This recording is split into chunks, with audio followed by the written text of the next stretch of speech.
ప్రభు నామమునకు స్తోత్రం కలుగునుగాక. ఈ ఉదయకాలము మీకందరికీ వందనాలు తెలియచేస్తున్నాను. ఈ దినము మిమ్ములను బలపరచు దేవుని మాట. నీ దేవుడైన యెహోవా నీ మధ్య ఉన్నాడు. జెఫన్యా గ్రంథము 3వ అధ్యాయము 17వ వచనం. మన దేవుడు మన మధ్య ఉన్నారు. మనతో పాటు ఆయన ఉన్నారు. ఆయన మనకు ఎలా ఉన్నారు అంటే 2వ సమూయేలు గ్రంథము 22వ అధ్యాయము 32వ వచనాన్ని చూస్తే దేవుడు నాకు బలమైన కోటగా ఉన్నాడు అనే మాటలు మనకు కనబడుతున్నాయి. ఆయన బలమైన కోటగా ఉండి మన పక్షముగా ఉన్న దేవుడు ఆయనే.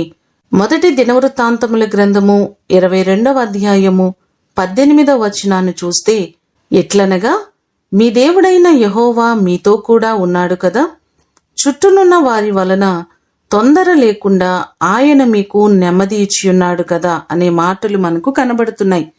ఆయన మన పక్షముగా ఉన్నారు కాబట్టి మన చుట్టుపక్కల ప్రాంతాలలో దేవుడు మనకు నెమ్మదికరమైన పరిస్థితులను అనుగ్రహించారు. ఆయన ఉన్న దేవుడు, సజీవుడైన దేవుడు ఆయనే. ఈ మాటలు వింటున్న మీ కుటుంబాలలో దేవుడు సదాకాలము ఆయన మీకు తోడయుండి మిమ్ములను ఆశీర్వదించునుగాక. ప్రార్థన చేసుకుందాం. మహాగణుడా, మహోన్నతుడా, మీ పాదములకు వందనాలు, స్తోత్రాలు. మీరు మా మధ్య ఉన్నారు, మాతో పాటు ఉన్నానని ఈ దినము వాగ్దానం చేస్తున్నారు. మీరు సజీవుడైన దేవుడవు, గొప్ప కార్యాలు చేసే దేవుడవు. నీ ప్రజల పక్షముగా ఉండి ప్రతివారిని బలపరిచే దేవుడవు, ప్రతివారికి క్షేమమిచ్చే దేవుడవు మీరే ప్రభువా.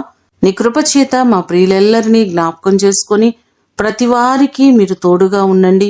వారి కుటుంబాల్లో మీరుండండి, వారి వ్యక్తిగత జీవితాలలో మీరుండండి.